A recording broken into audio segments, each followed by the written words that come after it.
Bien, vamos a comenzar entonces. Esta es corresponde a la clase número 17. Hoy vamos a iniciar una nueva unidad, la unidad 6, perspectiva neoanalítica de la personalidad. ¿Sí? De pronto vamos a empezar a separarnos de las enseñanzas de Freud y de Lacan. Para entender esta perspectiva, si bien esta perspectiva utiliza determinados conceptos desde el psicoanálisis, no obstante, los principios de los que parte son principios completamente diferentes, ¿okay?, a los que abordaba Freud y Lacan.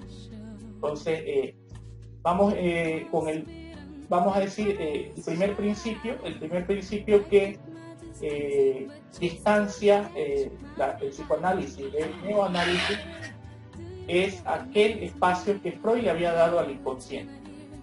Era un espacio privilegiado porque indicaba a Freud de que la mayoría de las conductas provienen del impulso sexual, ¿correcto? Es decir, del impulso inconsciente.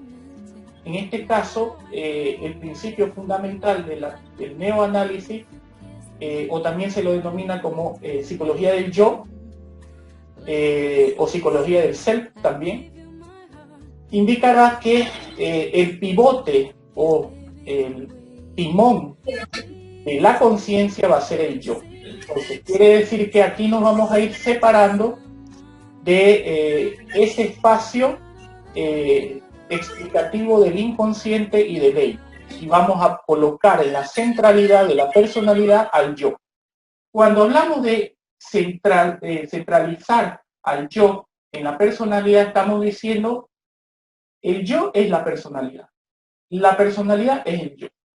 ¿Okay? Ya no vamos a tratar de poner los elementos y los impulsos del ello para explicar los comportamientos conscientes e inconscientes. Aquí lo que importa es el yo. Entonces quiere decir que al decir que la centralidad es el yo, entonces estamos diciendo fundamentalmente que vamos a tener que descomponer, deconstruir al yo, ver cuáles son las funciones, cuáles son sus mecanismos que ocupa para poder lograr un determinado propósito. ¿Okay? Bien, ¿cuáles son los principales representantes del neoanálisis? En realidad son muchos, no es como el psicoanálisis que por lo general se conforma por la teoría de Freud y la teoría de Lacan. En este caso son muchos los representantes. Entre los más importantes tenemos a Carl Jung, tenemos a Harry Sullivan, a Hartman, Erich Fromm, Alfred Adler, Margaret Mahler y John Bowlby. Ellos son los principales teóricos de esta perspectiva neoanalítica. Perfecto. Bien, entonces vamos a compartir la diapositiva. Ok, bien. Entonces, esos son los máximos representantes. A ver, vamos a un poquito a profundizar en los cambios del ello al yo. ¿Okay? Porque aquí ya el pivote no es el ello, el pivote es el yo. Si bien Freud estaba esperanzado en poder explicar la conducta consciente a partir de los mecanismos inconscientes, no obstante, si comparamos con la perspectiva neoanalítica, veremos que es una teoría que está un poco incompleta. Entonces, vamos a intentar siempre comparar con el psicoanálisis porque tiene muchos elementos en común, pero también los distancian determinados principios. ¿Okay? Entonces, en esta comparación nosotros podemos ver insuficiencias, tanto desde la perspectiva psicoanalítica como también de la perspectiva neoanalítica. Sin embargo, pese a que el principio fundamental del neoanálisis destaca la componencia del yo, no obstante, no nos olvidemos que utiliza conceptos del psicoanálisis.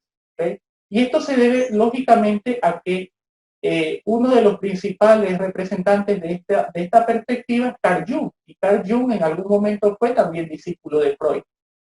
Entonces, adoptó muchos de los conceptos que Freud manejaba. Sin embargo, se distanció, lógicamente, porque ya conceptualizó y manejó otros conceptos propios de él. Entonces, estos conceptos son importantes en la psicología de la personalidad. Sin embargo, vamos a tomar todos los conceptos de Carl Jung y de los otros representantes que puedan adherirse a la psicología de la personalidad, y otros principios y otros conceptos que maneja Carl Jung los vamos a dejar de lado porque no tienen mucha relación con la psicología de la personalidad. Uno de los principios que no tiene relación con la psicología de la personalidad es el principio del inconsciente colectivo. Es muy estudiado, pero no tiene mucha relación con la psicología de la personalidad. Entonces, de momento no vamos a descartar. Solamente vamos a rescatar lo que tiene relación con esta área de estudio. ¿Okay? Bien, entonces, la relación de Carl Jung con Freud fue conflictiva. No solamente por las razones teóricas e intelectuales, sino también por razones personales. No encajaban. Las personalidades de ambos eran muy distintas. Entonces, yo me doy la imagen de que Carl Jung en ese tiempo, que era discípulo de Freud, era una persona joven, con muchos ideales, con muchas ganas de poder aportar algo a la psicología. Entonces, Freud era una persona ya mayor, era una persona un poquito más caduca en ese sentido, entonces no iba a tolerar así nomás que se cambie una teoría que estaban haciendo, ¿verdad? Entonces, hay que entender ese contexto para poder permitir comprender cuáles son los aportes fundamentales a la psicología de la personalidad. Entonces, de pronto vamos a escuchar en palabras de Carl Jung en una entrevista realizada por la BBC, donde él un poco explica sobre algunos elementos importantes respecto a las discusiones que tenía con Freud. Me parece que fue la única entrevista que se hizo por medio audiovisual dirigida a Carl Jung. ¿Okay? Voy a compartir, de pronto puede ser que no se escuche muy bien, pero no se olviden que nosotros tenemos también a YouTube. Por tanto, en el caso de que no se escuche bien al vivo, no hay ningún inconveniente, ustedes ya lo van a poder escuchar bien cuando lo reproduzcan el video en YouTube. ¿Okay? Bien, a ver, vamos a escuchar a Carl Jung un momento. Well, now, can we move on to the time when you did eventually part company with Freud? It was partly, I think, with the publication of your book, The Psychology of the Unconscious. Is that correct? That was the real cause. Well, now, before you... Oh, I mean the final cause, because it had a long preparation. You know, from the beginning I had a reservatio mentalis. I couldn't agree with quite a number of his ideas. Which ones in particular? Well, chiefly his purely personal approach and his disregard of the historical conditions of man. You see, we depend largely upon our history. We are shaped through education, through the influence of the parents, which are by no means always personal. They were prejudiced or they were influenced by historical ideas or what I call dominance. And that is a most decisive factor in psychology. And we are not of today or of yesterday. We are of an immense age. Was it not partly your observation, your clinical observation of psychotic cases which led you to differ from Freud on this?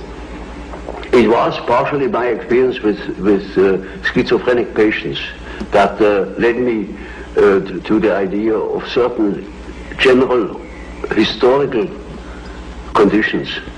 Is there any one case that you can now look back on and feel that perhaps it was the turning point of your thought? Oh yes, I made quite a number of experiences of that sort, and I went even to Washington to study Negroes at the psychiatric clinic there in order to find out whether they have the same type of dreams as we have. Now, tell me, how did you first decide to start your work on the psychological types? Was that also as a result of some particular clinical experience? less so, it was a very personal reason, namely to do justice to the psychology of Freud, also to that of Adler, and to find my own bearings. That helped me to understand why Freud developed such a theory, or why Adler developed his theory, his power principle. Have you concluded what psychological type you are yourself? Naturally, I have devoted a great deal of attention to that painful question, you know. And reached a conclusion? Well, you see, the type is nothing static. It changes in the course of life. But I most certainly was characterized by thinking. I always thought, from early childhood on. And I had a great deal of intuition too. And I had a definite difficulty with feeling. And my relation to reality was not particularly brilliant. I was often at variance with the reality of things. Now that gives you all the necessary data for the diagnosis. During the 1930s, when you were working a lot with German patients, you did, I believe, forecast that a Second World War was very likely. Well, now, looking at the world today, do you feel that a Third World War is likely? I have no definite indications in that respect. But there are so many indications that one doesn't know what one sees. Is it trees or is it the wood? It's very difficult to say because the dreams of people's dreams contain apprehensions, you know.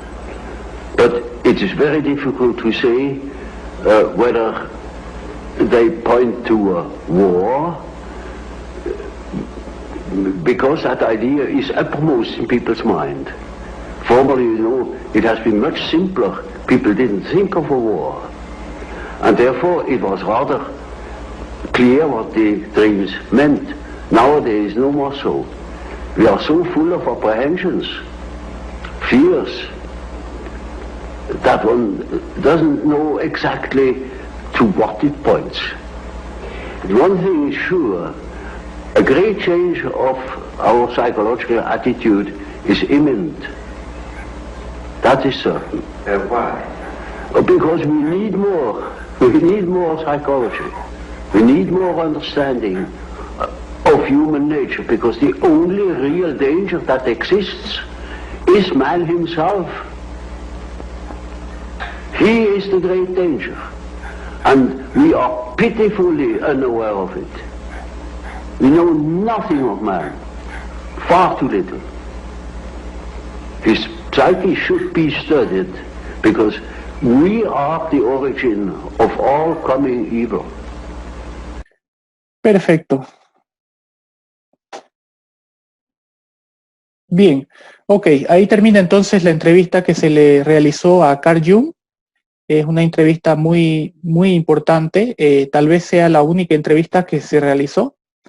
Está editada, lógicamente, la entrevista completa es más extensa, pero lo que importa aquí es entender la discrepancia que había entre Carl Jung y Sigmund Freud. Como nosotros podemos ver, las discrepancias son tanto a nivel personal como también a nivel intelectual y a nivel teórico, ¿verdad? Entonces, sin embargo, si nosotros de alguna manera podemos ubicar al psicoanálisis y al neoanálisis, pienso que podemos encontrar un valor complementario en ambas, ¿okay? Porque manejan las concepciones, manejan las mismas concepciones. Sin embargo, obviamente existen algunas discrepancias entre determinados conceptos. Eso es lo que nosotros vamos a indagar. Y para abordar esta perspectiva, entonces tenemos que tomar en cuenta ese valor complementario y no desligarnos tanto de lo que es la perspectiva y los aportes que nos proporcionó Freud. ¿Ok? Bien, ¿cuáles son los principios de la perspectiva neoanalítica. Los principios son dos. ¿Okay? Por un lado, la perspectiva neoanalítica nos señalará que el yo es el mecanismo fundamental de la personalidad. Entonces, aquí quitamos la centralidad del ello y del inconsciente, ¿verdad? Y colocamos como pivote de la conciencia al yo. De manera que aquí lo vamos a analizar en gran medida, tanto en el desarrollo como en la estructura, como la dinámica, vamos a analizar el mecanismo del yo. Y el segundo principio, la energía que utiliza el yo es puramente adaptativa. Aquí hay otra discrepancia también.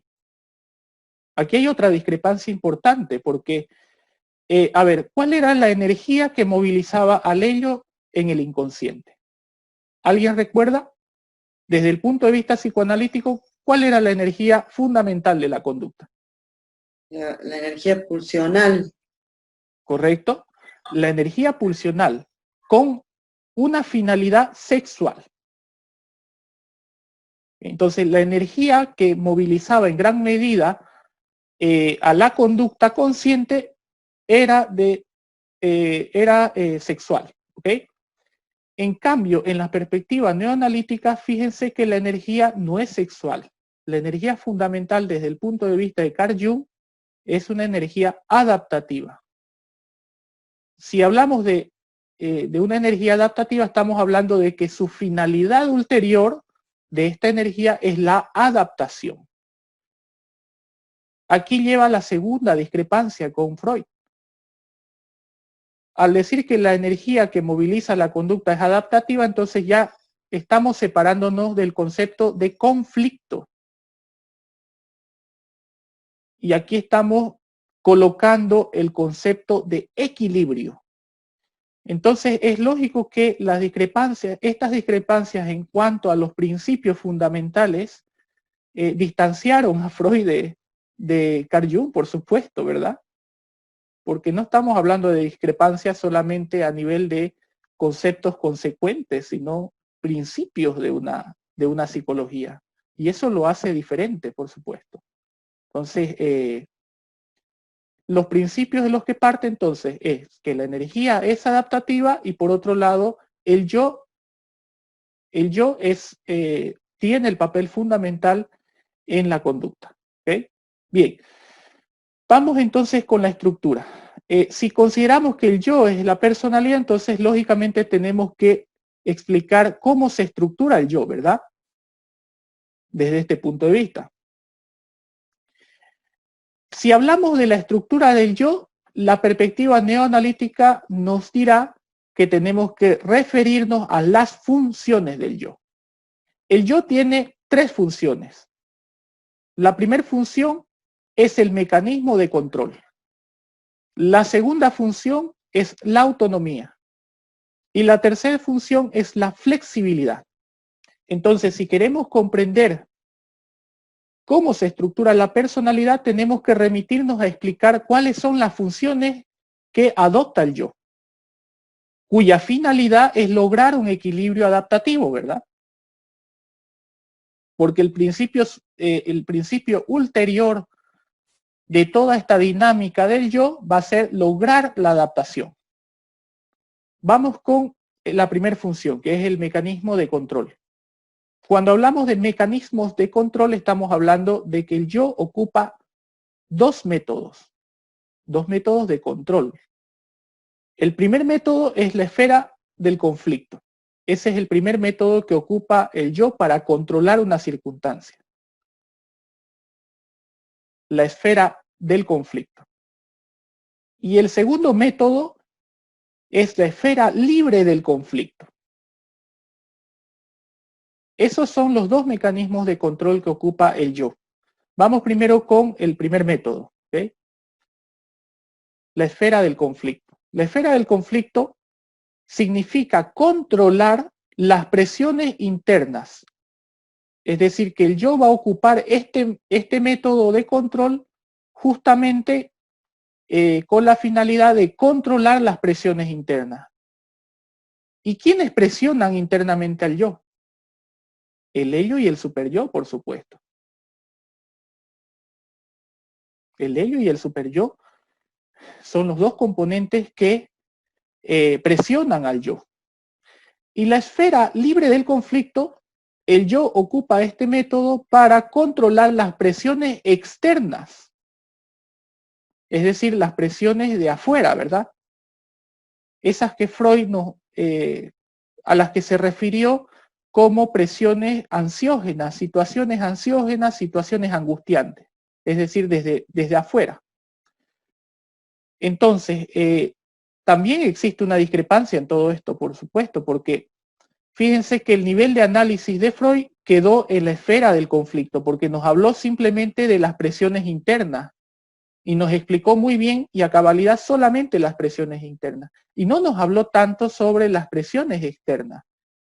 Entonces, desde el punto de vista de Carl Jung, se quedó, la teoría psicoanalítica se quedó en el primer nivel, de control del yo.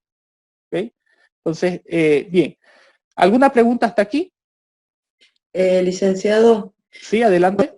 Cuando estábamos viendo la entrevista a Jung, él habla de los acontecimientos históricos. ¿Esto hace referencia a las presiones externas o no tiene nada que ver con...? Excelente pregunta. Nosotros lo vamos a abordar en el nivel de desarrollo. Vale. Sin embargo, voy adelantando un poco respecto a esto. Es decir, que aquí, fíjense que Carl Jung analiza al yo desde su influencia histórica, es decir, desde los acontecimientos personales y las experiencias de la persona. Y que estas experiencias y la historia van a influir en la conducta. Fíjese que aquí hay una diferencia con lo que plantea Freud, porque Freud no plantea una historia propiamente, la influencia de una historia propiamente en el individuo, sino la influencia del desarrollo psicosexual, es decir, de un solo elemento.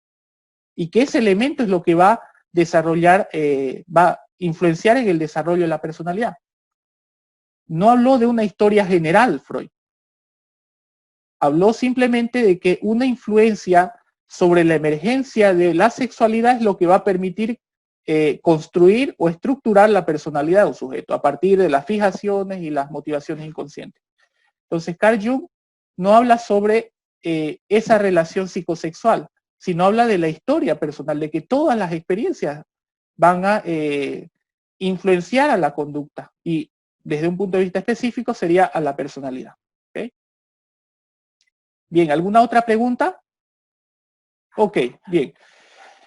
Entonces, los mecanismos de control sería la primera función que tiene el yo. ¿Ok? Fíjense que aquí estamos hablando de que el yo tiene estrategias para poder controlar las presiones internas y las presiones externas. ¿Ok?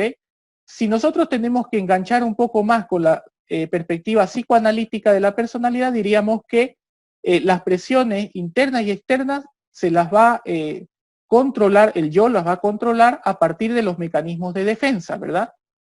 Sin embargo, aquí se hablan de dos esferas diferentes. Entonces, quiere decir que para lograr la adaptación del yo, el yo primero tiene que manejar sus propios problemas, es decir, primero tratar de lidiar y controlar las presiones internas y también las presiones de la realidad, y si el yo sale de esos conflictos, recién puede lograr la adaptación.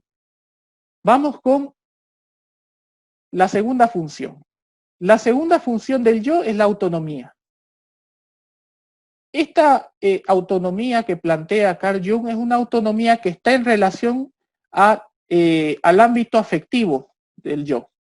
No tanto al ámbito de control en sí mismo, sino al ámbito afectivo, pero que también juega un papel importante en la estructura de la personalidad. La autonomía, la función de autonomía, el yo la ejerce de dos formas, a través de la autonomía primaria y a través de la autonomía secundaria.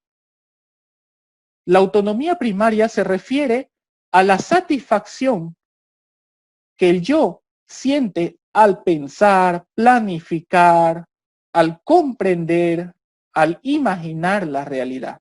Es decir, todo lo que involucra una satisfacción respecto al uso de sus habilidades.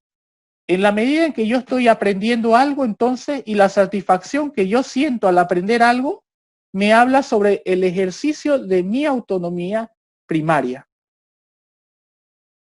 Si yo siento una satisfacción en aprender algo o resolver un problema, utilizar mis propias habilidades, entonces estoy ejerciendo mi autonomía primaria. O mi yo está ejerciendo la autonomía primaria.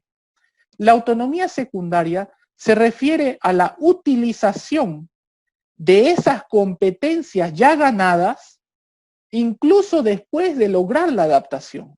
Si vamos a relacionar, por ejemplo, el ejercicio de la autonomía secundaria, Jung nos dirá que el sujeto no se detiene solamente en adquirir una competencia, sino va más allá. Hay una autonomía que ejerce, hay una satisfacción que se ejerce al seguir utilizando esas competencias. En el ámbito, por ejemplo, educativo en el que estamos, se supone que yo ahora estoy repasando lo que yo ya sé. ¿Y por qué sigo en ello? Si yo ya lo sé. ¿Qué es lo que me sigue satisfaciendo de enseñar la psicología? El ejercicio de mi autonomía secundaria. Pongamos otro ejemplo. Un sujeto que inicia en un programa de gimnasio. Se supone que el objetivo sería perder peso.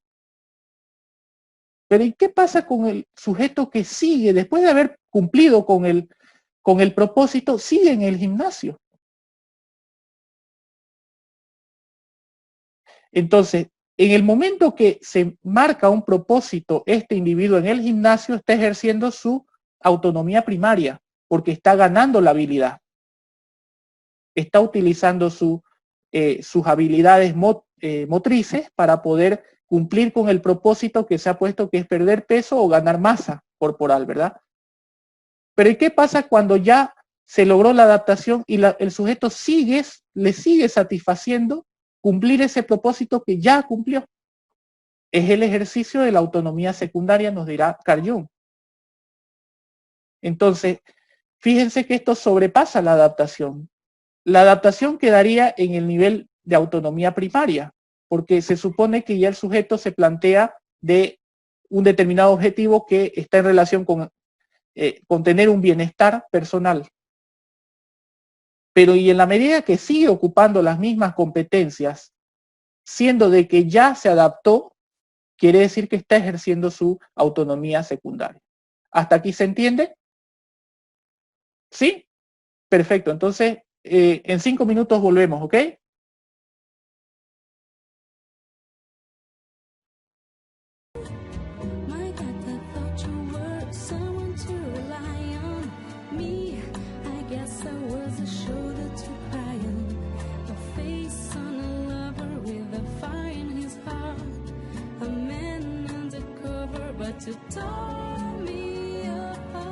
Estamos tratando siempre de comparar esas discrepancias, analizarlas las discrepancias a partir de los dos puntos de vista, ¿ok?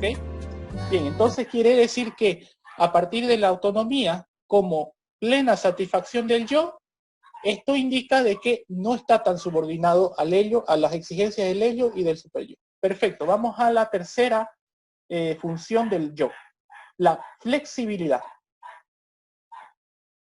La flexibilidad es saber cuándo es conveniente suplir las necesidades del ello y cuándo no. ¿Ok? Esto de pronto desde el concepto lo podemos entender, pero hay que tratar de ejemplificar, ¿ok? Para poder un poquito relacionarlo con la cotidianidad. En este sentido, entonces, podemos entender que, a ver, un yo flexible es un yo que controla la exigencia del ello y la prohibición del superyo.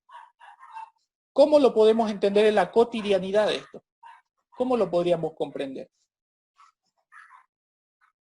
Porque esto está en relación siempre a la circunstancia, está en relación al evento, a la situación en la que nos encontramos. Por tanto, un yo flexible equivale a una persona, por ejemplo, que ante una situación que le exige ser introvertido, lo es. No tiene ningún inconveniente con serlo. De la misma manera, si la situación le exige que sea extrovertido, también lo es. Sin ningún inconveniente. En estas situaciones y en esta flexibilidad del yo, podemos ver que es un yo adaptado, porque no tiene inconvenientes en poder cambiar, ¿verdad? De acuerdo a la situación, tomando en cuenta la situación. De la misma forma vemos que hay una rigidez en el yo cuando el sujeto no toma en cuenta la participación de una situación. Es decir, no toma en cuenta si la situación le exige ser extrovertido, sigue siendo introvertido. O viceversa, ¿verdad? Entonces, ahí muestra una rigidez el yo. Porque no está participando la situación en esto. Entonces, está mostrando una inflexibilidad el yo en ello. Entonces, esto lo digo con el ánimo, por ejemplo, de poder relacionarlo con la cotidianidad, poder relacionarlo con algunos sujetos, algunas posiciones del yo de algunos sujetos. Por ejemplo, nosotros estamos acostumbrados a decir, el sujeto extrovertido es mucho mejor. Fíjense cómo es un extrovertido que puede lidiar con cualquier situación, pero en realidad está demostrando una inflexibilidad su yo, porque no está tomando en cuenta las circunstancias. Entonces, un yo adaptado es un yo flexible. ¿Y qué es un yo flexible? Es un yo que toma en cuenta la circunstancia o las situaciones. Y la característica cambiante de este yo es lo que nos va a permitir a nosotros como psicólogos ver que es un yo flexible, porque está tomando en cuenta esas diferencias en la situación. ¿Okay? Entonces, tenemos que salir de ese tabú de creer de que las personas que son extrovertidas ante situaciones que no amerita ser extrovertidos son igual personas bien adaptadas. No. Hay algunas situaciones que no permiten la extroversión. Sin embargo, como el yo es un yo rígido, entonces quiere decir que no puede cambiar ante esa situación. ¿Se entiende, verdad? ¿Hay alguna pregunta hasta aquí? Entonces, vamos relacionando un poco de pronto con la evaluación.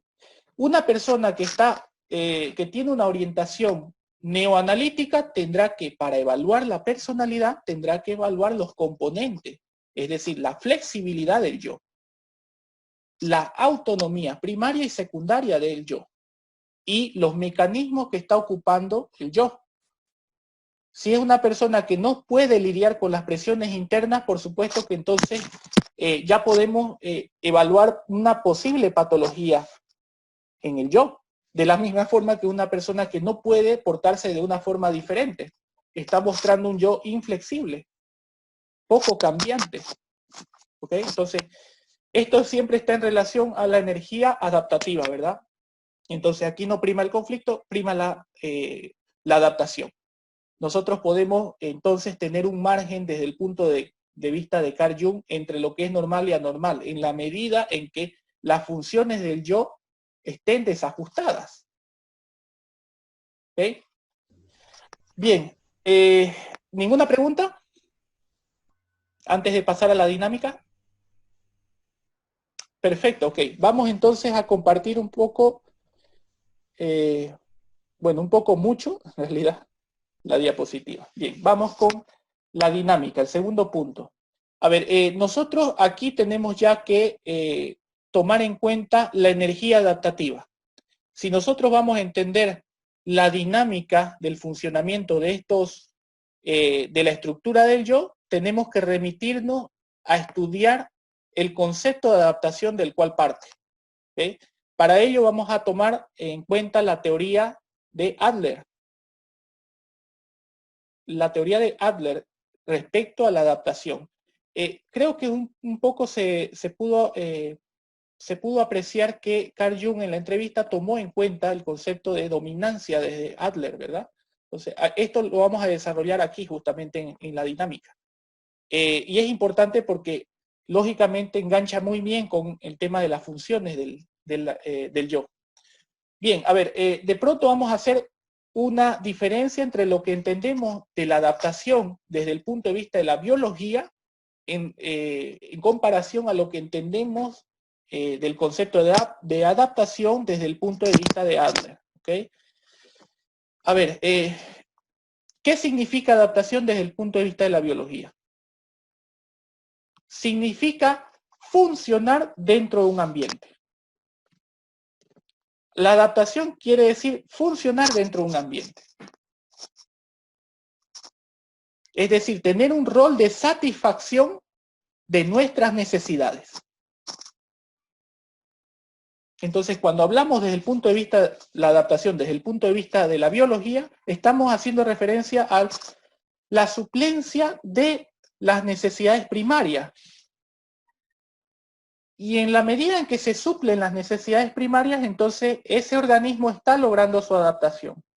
Por ejemplo, a través del éxito reproductivo en ese determinado ambiente.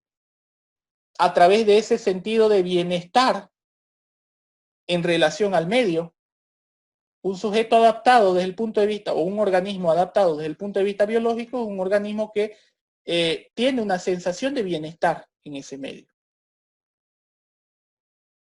Bien, entonces, sin embargo, la perspectiva neoanalítica, a través de la teoría de Adler, nos dirá que nosotros no somos solamente seres que nos adaptamos en función del cumplimiento de nuestras necesidades primarias, porque no solamente somos seres biológicos, no también somos seres psicológicos. Por tanto, debe haber algún indicador que permita visibilizar la adaptación psíquica al medio, no solamente la biológica. Enganchando un poco con lo que ya vimos sobre las necesidades y las motivaciones en la perspectiva de las disposiciones, veremos que, al igual que esta perspectiva, nosotros no nos quedamos en el nivel de las necesidades primarias, ¿verdad? Sino también construimos faltas, construimos otros niveles que son psicológicos. Las necesidades secundarias, por supuesto. Entonces, enganchando un poco con esto, quiere decir que la adaptación no solamente se refiere al cumplimiento de esas necesidades primarias, sino también al cumplimiento de las necesidades psíquicas. Entonces, la adaptación biológica por un lado y la adaptación psíquica por otro. ¿Cómo lo entiende el concepto de adaptación Alfred Adler? Adaptarse implica competir en un medio para suplir un sentido de inadecuación física o psicológica. Vamos nuevamente. La adaptación desde el punto de vista de Alfred Adler se refiere a competir en un medio para suplir un sentido de inadecuación física o psicológica. Cuando hablamos de suplir un sentido de inadecuación física y psicológica, estamos hablando a su gran concepto de Adler, el sentimiento de inferioridad. Está muy en relación a lo que ya nosotros hemos visto, por eso no nos resulta tan extraño. Entonces quiere decir que la finalidad como energía desde el punto de vista neoanalítico tendrá como fuente principal esa energía de adaptarse, suplir ese sentido de inadecuación física y psicológica, suplir ese sentimiento de inferioridad que tienen todas las personas. La adaptación, entonces, nos separamos de la idea que adaptarse es el éxito reproductivo en un ambiente. Desde el neoanálisis no tiene nada que ver eso. Desde el neoanálisis dirán, el yo busca la adaptación, ¿correcto? Perfecto, porque esa es la energía que lo impulsa. ¿Y cómo lo hace? A través de las funciones del yo, los mecanismos de control, la autonomía y la flexibilidad.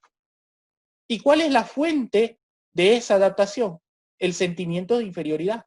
Es lo que va a movilizar la conducta. No hay adaptación si no existe una falta en los sujetos, dirá Adler. ¿Y de dónde sacó esta genial idea del sentimiento de inferioridad? Bien, comparando lo que sucede con la falta desde el organismo. Adler creía que una enfermedad médica se debía a la debilidad de un determinado órgano. Por ejemplo, la arritmia cardíaca se debe a la debilidad del corazón. Entonces la enfermedad proviene de esa debilidad. Y no solamente por el término de sentimiento de inferioridad nos estamos refiriendo a lo poético de esto, ni a lo literario. Estamos hablando de que toda falta suplida genera una potencia en el sujeto. Entonces, quiere decir que si no tendríamos sentimientos de inferioridad respecto a algo, no tendríamos energía. Por tanto, no nos adaptaríamos a nada. Lo que nos mueve aquí es la falta, es ese sentimiento de inferioridad.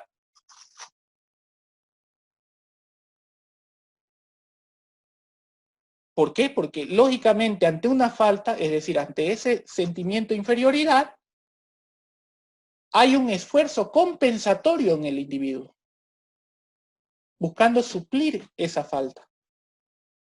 Y esa es la fuente de la energía adaptativa que nos habla Carl Jung. La fuente entonces de la energía es ese sentimiento de inferioridad. ¿Preguntas hasta aquí?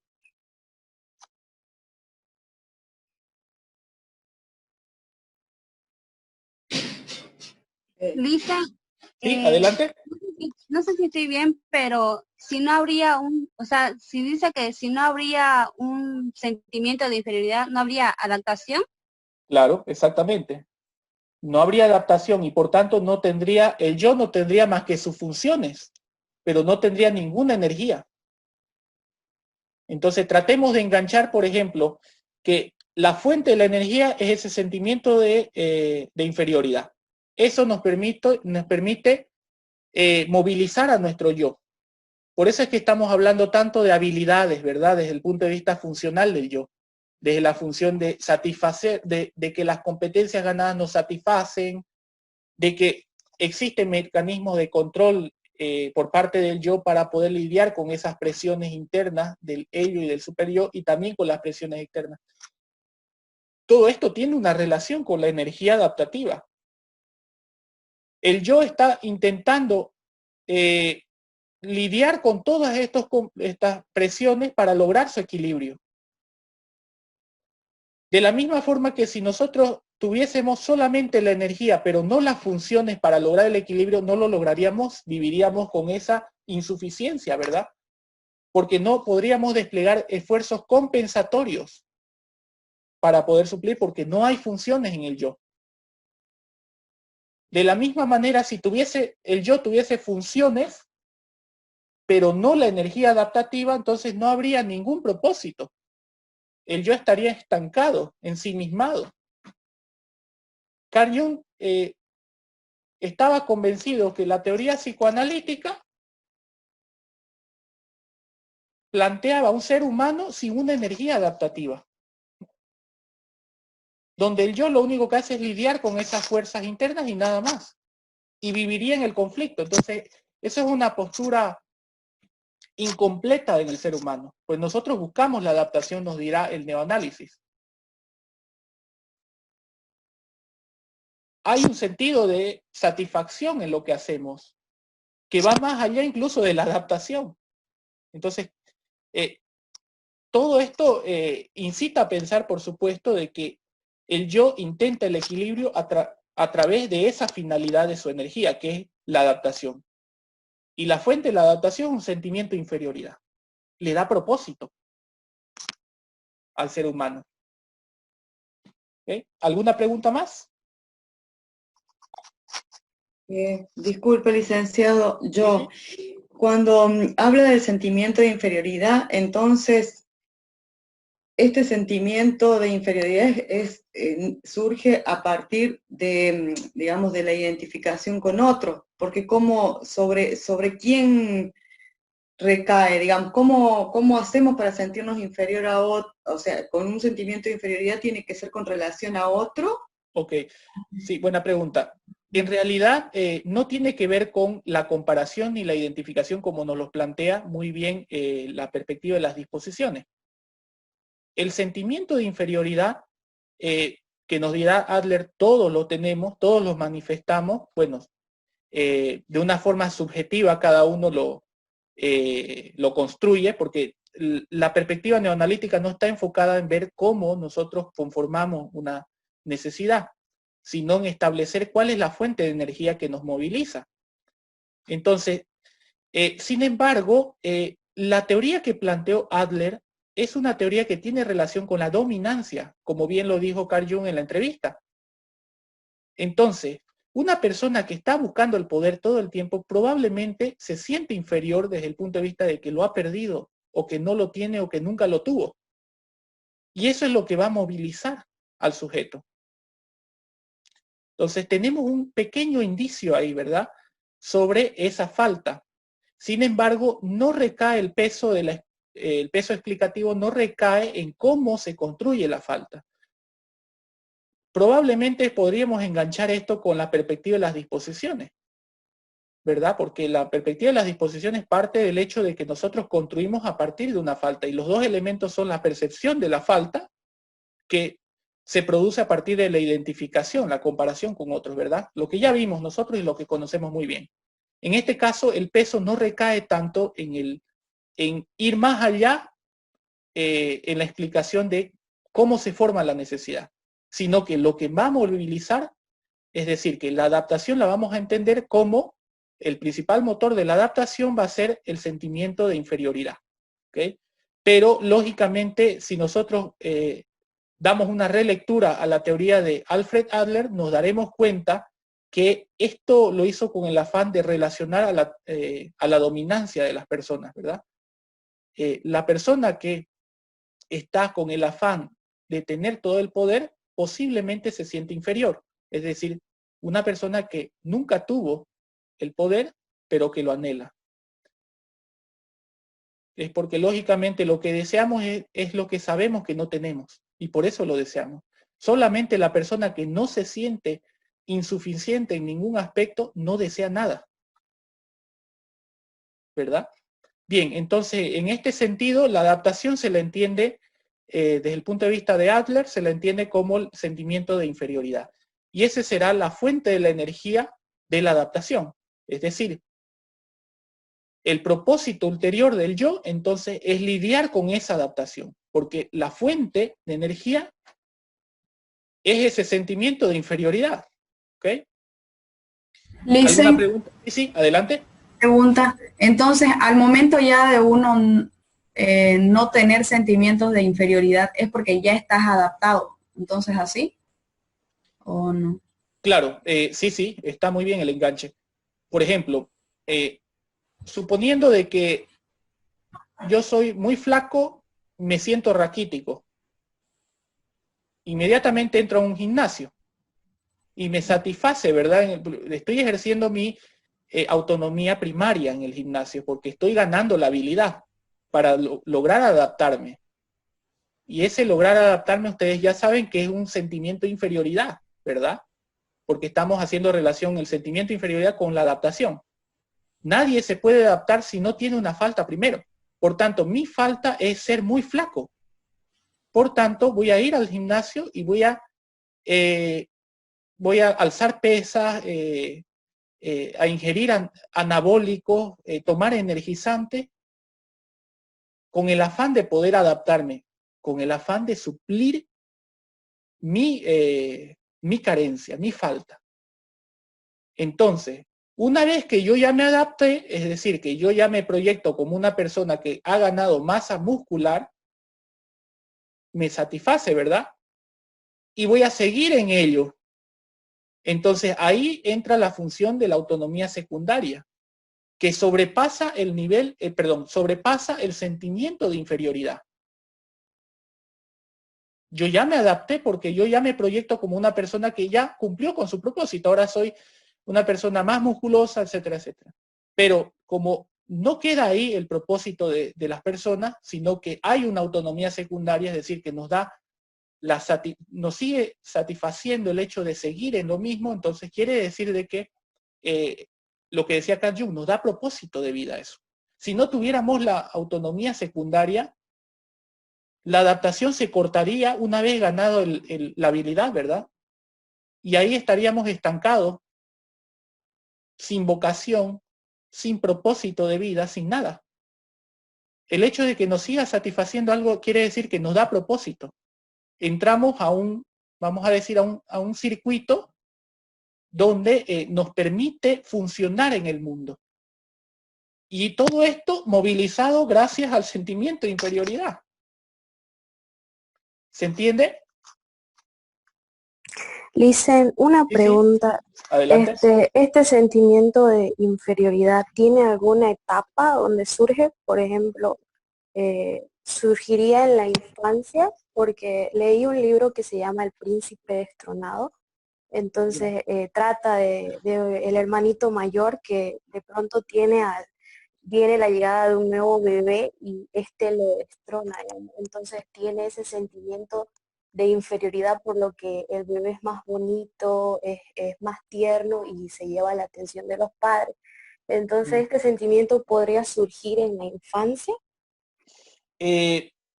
Todo indica que sí, ¿verdad? Aunque, como les digo, desde la perspectiva neoanalítica no se profundizó. Adler no profundizó en ver cómo se construye ese sentimiento de inferioridad, sino en tratar de relacionar a las funciones del yo. Por eso es que encaja muy bien con la teoría de Alfred Adler, perdón, con la perspectiva neoanalítica desde la posición de Carl Jung.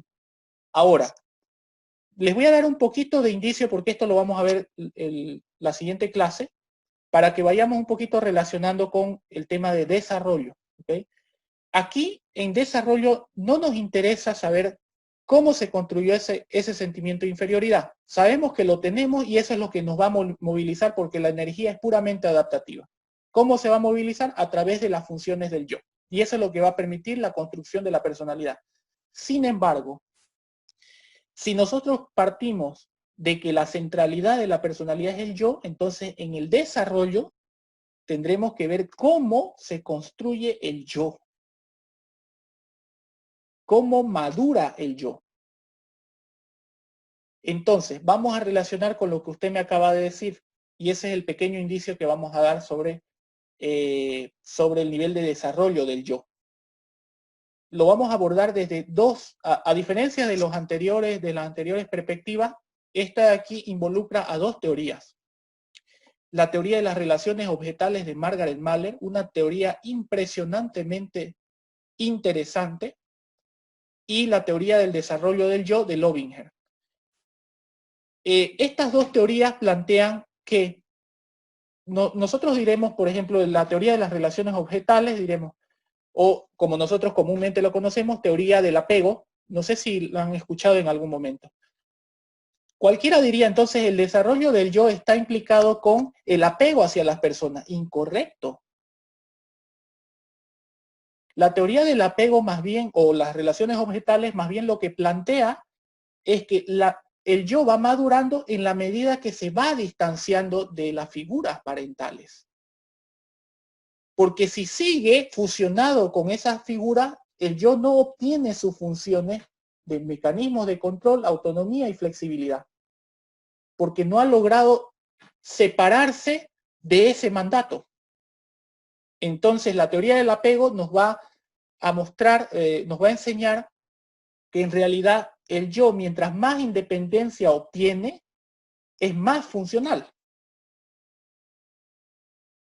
Entonces, las insuficiencias en ese sentido las tenemos.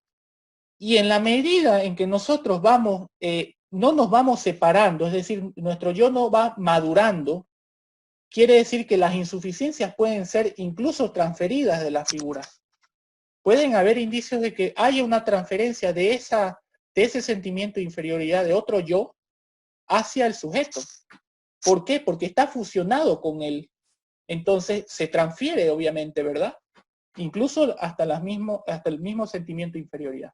Entonces, el yo funciona adaptativamente en la medida en que se va separando de todo de todas las figuras parentales. Y en la medida que se va separando no quiere decir que no va a formar el sentimiento de inferioridad, sino que lo va a saber cómo, lo va a saber controlar ese sentimiento.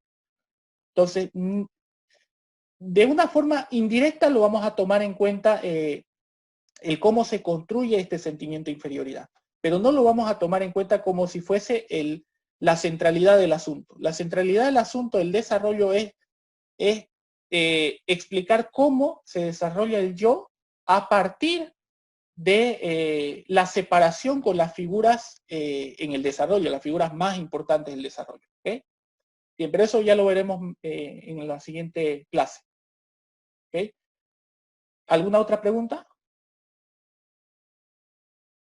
Perfecto, creo que hasta aquí vamos a avanzar entonces y la próxima clase vamos a ya meternos de lleno en la teoría de las relaciones objetales. Esta teoría es tan importante, no solamente conocerla, sino manejarla también, porque de pronto nos explica mucho del comportamiento en general y de la personalidad en particular, y también podemos aplicarlo al medio clínico también. Entonces, es importante en todo sentido la teoría. Igual la teoría del desarrollo del yo de Lobinger. Ambas teorías no se relacionan. Parten de un mismo principio, pero toman caminos diferentes, ¿ok? Sin embargo, son las teorías más importantes que nos van a explicar cómo madura el yo en las etapas del desarrollo. Bien. Ok, entonces nos vemos la siguiente clase. Perfecto, bueno, hasta luego. Cuídense mucho, ¿ya? Hasta luego. Hasta luego.